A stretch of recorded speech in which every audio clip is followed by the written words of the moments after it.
Hello, YouTube divers. This is Water Diver 122, and today I want to welcome you all to episode 3 of Magic Metal Mondays. And today, this will be the first part of me ranking all 15 studio albums by one of my favorite metal bands of all time. We're talking about Helloween. Now, Helloween. A little bit of a background. They formed in Hamburg, Germany, in the early to mid '80s. They've been going since 1985. They have 15 albums in total. They've had 3 different vocalists. They're my second favorite metal band of all time. And basically, for this album rankings, unlike the last video I did on Magic Metal Mondays, I will be doing 2 parts since Helloween has so many albums.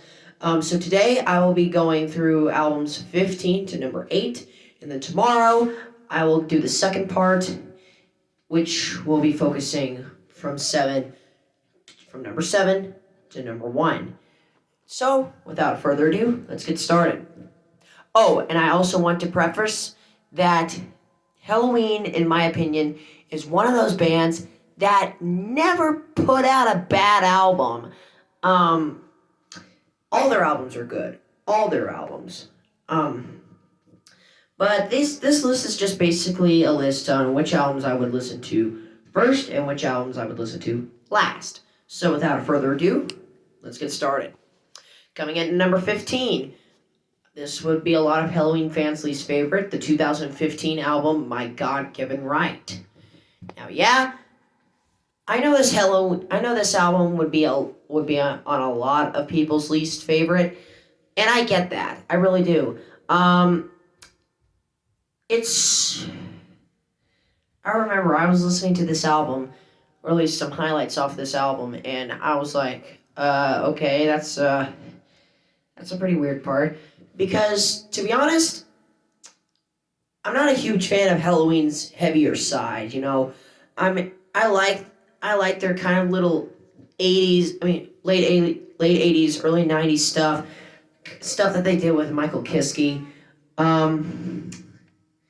But this album, and I do like some of their later stuff too, don't get me wrong, but this album, it's just kind of whatever. I mean, it's hard to determine which one is my favorite track. I guess the title track.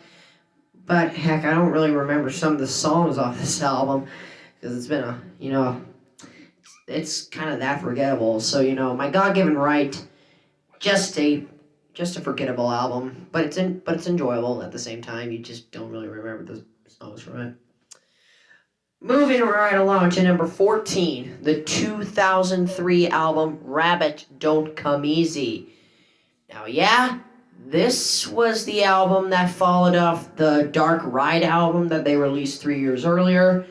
And a lot of Helloween fans, including myself, say that this album is a big disappointment when it comes to following up a good album like The Dark Ride. It does have those heavy moments like The Dark Ride had, but on that note, it just doesn't fit very well. And just to let you know, I'm not a huge fan of the Andy Darris albums, except for one, which you will hear about in the next video. But this album is just I mean, you do have some really good songs on this album, like Hell Was Made in Heaven, freaking heavy song. I'm not the biggest fan of it, but it is good.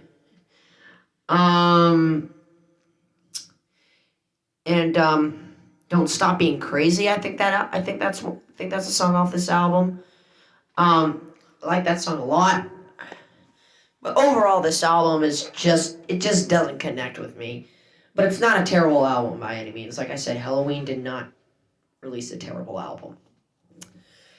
Alright, moving on to number 13. Number 13, the 2010 album Seven Sinners. Now, this album doesn't really get a lot of love. And I can see why. There are a few songs on here that are just way too heavy, and that's basically the problem I have with this album. It's just way too heavy for my liking. In a way, it kind of works because the first three songs off of this album, my gosh, one of my favorite Helloween songs of all time is on this album. The song "Are You Freaking Metal?" Yeah, I am. Love that song. Love that song. But this album definitely gets a lot of flack. And like I said, I get that. Not the greatest album that Helloween put out. But I really don't think it deserves the hate the criticism that it gets. Definitely sort of one of Helloween's more overlooked albums. But, I suggest just give this one a shot. And with that being said, that brings us to the 2007 album, Gambling with the Devil, coming in at number 12. Now, this album followed up The Keeper of the Seven Keys, The Legacy, which was released in 2005. You'll hear me talk more about that album in the next video, but screw that. Yeah, Gambling with the Devil is a very, very interesting album. From the interesting album cover to the interesting production to the interesting songwriting, this album is definitely a mystery in its own self. But overall, it's like with My God-Given Right, it's just not really that memorable. Enjoyable. It's definitely enjoyable for what it is, but it's not really one I would come back to. And like with My God-Given Right, I don't really remember the songs off of that album. But I definitely know that there are some songs on that album that do connect with me. And yeah, so basically it's an enjoyable album for what it is, but compared to all the other Helloween albums out there, it lands here at number 12. Moving on to number 11, the 2013 album Straight Out of Hell. Why does this up now? Yeah, I know a lot of Helloween fans would put this album a little bit lower on the list, and I kind of get that. It's still very, very heavy. There's a lot of double bass in here. A lot of Helloween's later albums have like double bass and stuff like that. I don't even know what the Helloween that means, but please let me know down in the comment section below if you know what that is, because I don't. Okay, so enough with that. Anyway, so what was I saying? Oh yeah.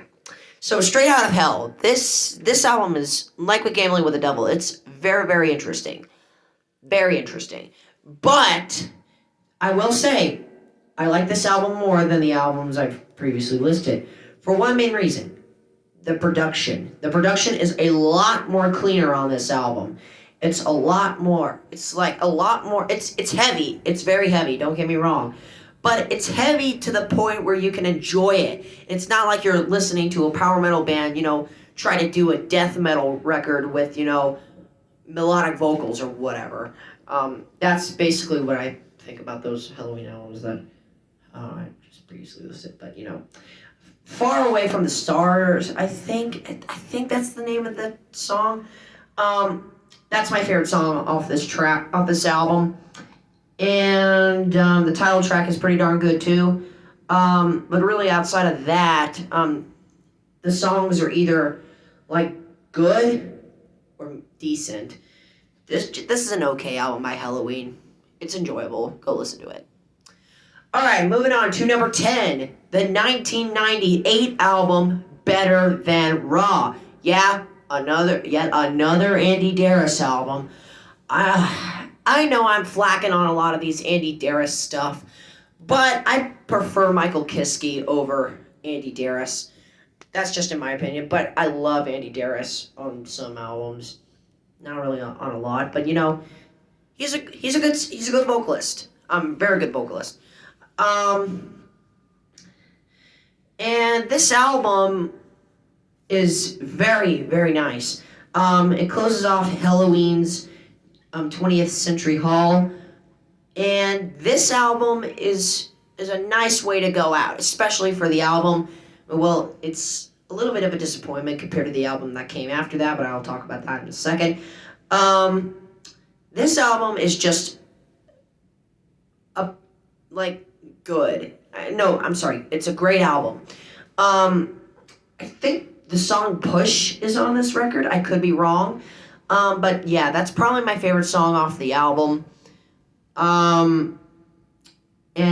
Yeah, great album. I suggest you listen to it. And that brings us to the 2000 album, The Dark Ride. Now, yeah, I know a lot of Helloween fans would put this one way up in the list, and I get that. But it's so freaking heavy. And like I said, with all the other albums on this video, that's the main reason I have this album so low on my list. But like with albums like Rabbit Don't Come Easy and Better Than Raw and Straight Out of Hell, it's an enjoyable album. It really is.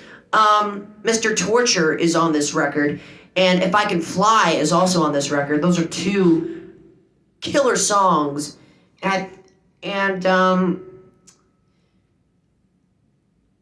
however, when I first listened to this album, I listened to a song called I Live for Pain or something like that. I did not like it at all. I thought it was just very, very, very heavy, and it was definitely, at the time, the worst Helloween song I had ever listened to. And that's saying something, too, because Helloween has so many great songs. They really do. But I Live for Pain, or whatever the Helloween you're talking about, it just doesn't connect with me. I don't like it at all. I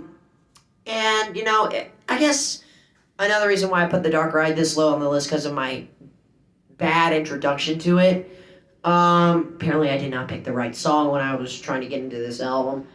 But yeah, like with some of the other albums I've listened to, you've heard me talk about here, it's an enjoyable album. Definitely go check it out. And now we go to number 8, the final one for this video. And that is the 1996 album, The Time of the Oath. The second album featuring Andy Darris on vocals. And it gives me a lot of Saint Anger vibes. It really does. I'm sorry, but it does. And that's saying something too, because Saint Anger came out like 7 years after after The Time of the Oath came out. But this does not exactly have the greatest production, and for me that kind of ruins it, but not a lot. My favorite song off this album is, of course, the title track, The Time of the Oath. Forever and One is a really good song too. But really, outside of those, there's not really a lot to compare it to. And like I said on the Dark Ride, this is a very enjoyable album, and the Andy Darris era is definitely off to a great start with Master of the Rings and now The Time of the Oath. But yeah, the production is mainly what kills it for me. But overall, it's a pretty decent album. Heck, it's number 8 on my list, so that's saying something, right? So, yeah. So that's where we will end part 1, my fellow YouTube divers. Let me know what is your bottom 8. Your bottom 7, excuse me.